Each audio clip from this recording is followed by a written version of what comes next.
Hi, if you're a business owner of any kind, and especially one that does business online, please listen to the end of this video and hopefully you learn something from it. So on Tuesday, I received a call from a lady. Please, for those of you who are new, who don't know me, my name is Jennifer Namele Afiamate. I am the CEO of Jenny's Biz Creation and Training Center. I train people, I do orders in beading, I make these bags. But the story today is about one of the things that I'm known for, which is beading, kente, engagement kente, and beading clothes in general. So on Tuesday, I think I was at the studio preaching or in a family meeting, one of those, and I kept getting this call. So at a point, I called back, or I picked the call and was like, please, I'm in a situation where I can't talk now, so I'll call you when I'm done. So the person was like, okay. So when I was done with what I was doing, I called this person back. And this was around 9. And we spoke till around 11. Now, what she said was that she already had somebody who does her beading for her, but the person disappointed her this time. Now, I wasn't sure whether she was the one having her engagement or she was the seamstress or she was both.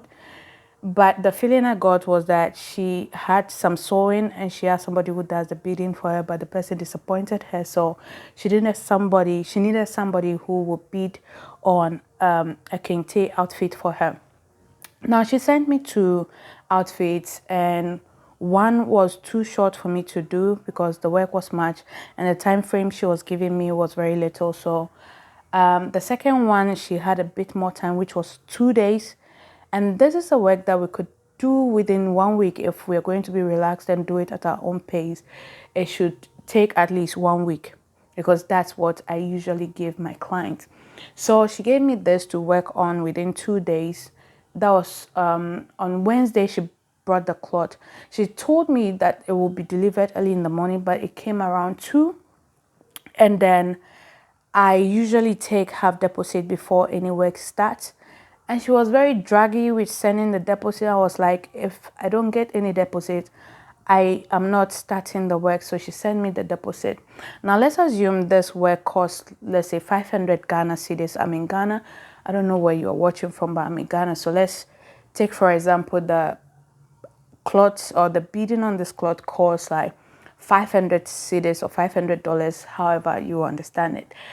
And usually I would take half deposit, but she ended up sending me, let's say 200 cedis or $200, which was fair, which was okay. And there was no time. So I just went ahead and I went to town, got the bead materials, right?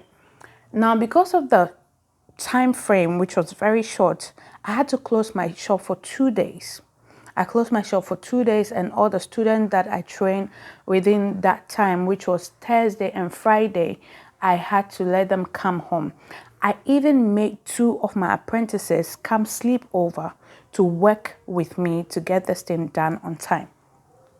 I don't know why yesterday, as we were doing the work, I didn't sleep. We didn't sleep on Thursday up until Friday. And this lady kept calling me. 1 o'clock she called me, at 3 she called me, and at a point I had to say, like, lady, I just want to rest a bit and get back to the work. My girls did not sleep with back pains and everything. I know the story is long, but please listen to the end. Now yesterday, as we were doing the work, I don't know, for some reason I just felt like something was going to go wrong with the payment. I don't know. So I'm a worshiper. I started worshiping, started praying, and I kept having this feeling even as we were doing the work, I kept having that feeling. So this woman kept on calling me and said the time was due. And at a point we were done, right? Yesterday we were done. And she called me and was like, she's at the venue and she's sending somebody to come and pick up this dress for her. Now, mind you, I don't know this person. Apparently, she knows where my shop is. I don't know this person. I've not seen this person before. Her number wasn't registered on my phone. And what she said was that she was at the venue and the money is with her, but she's going to send somebody to come for the dress. And after she's done, she'll pass by my shop and give the money to me. And for some reason, I just had this resolved in me that no, I told her point blank, no, I'm not giving out the dress until I have my last penny. And she was like, oh, she's begging, blah, blah. I was like, no, lady, I don't know you. This is our first time working. I'm not going to give this dress out without having my last penny. So she was like, okay. She cut the call. And in a few minutes, she sent me, let's say, 70 cedis or $70. And they were still left with 230 cedis to be paid. We're just assuming that, but the money is more than that. And she kept begging. She called people to talk to me. I'm like, no, I'm not doing that. And at a point, she sent somebody to my shop, hoping that once the person is there, I'll be forced to give out this dress. I still said no. I stood by my ground. I said no. She kept, and the stories were not adding up. At some point, I was told that the money was with her. And then when she was sending the money, she sent it to another number, a different number. And so many, the story from her wasn't correlating with the lady who was supposed to come and pick up the dress. So I just stood my ground and said no until they sent the last money. Now, maybe this just somebody who was in a situation where she could pay later, but at the moment she wasn't able. But I wasn't ready to take that risk because this is the first time I was working with this person. Now I have people among my clients who bring a dress without even deposit. I'll go ahead and start working because they have proven over time that they are credible. They are people I can trust. Many business people have done this and ended up regretting it because they trusted people that they shouldn't trust. And later on, they have to, fight for something that already belonged to them. I could give this thing out and I will have to now fight to get this money back if only this person does not even end up blocking me because I knew nothing about her. So what is the moral of the story?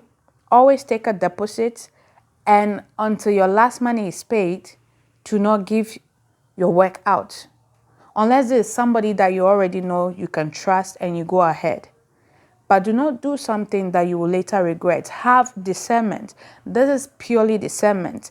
And thank God I had discernment. Yes, this person could be truthful and pay me later, but I wasn't taking that risk. It's better to be safe than sorry. When you're dealing with people online, first of all, make sure they do deposit. Many people have started working for people that they did not know without deposit and later ended up having to sell those products out because the people never came for the work. So please be discerning and be careful how you deal with people online. I closed my shop for 2 days, had my girls come sleep over, made sure they were well fed, took care of them, and even have to do something small for them before they left. All this, and I have to give it out without receiving my pay. No, it's better to be safe than sorry. Now, some of you will be nice and think, oh, this person could eventually bring me clients. Yes, it could be true, but those are risks I don't take. And my business has been quite peaceful. I just wanted to share that and hopefully learn something from it. No deposit, no starting of work, no arrears, no delivery. No delivery. No delivery. Please don't do anything that you will be sorry for. It's better to be safe than sorry. So that's what I came around to say. Hopefully you learned something from it. Bless you.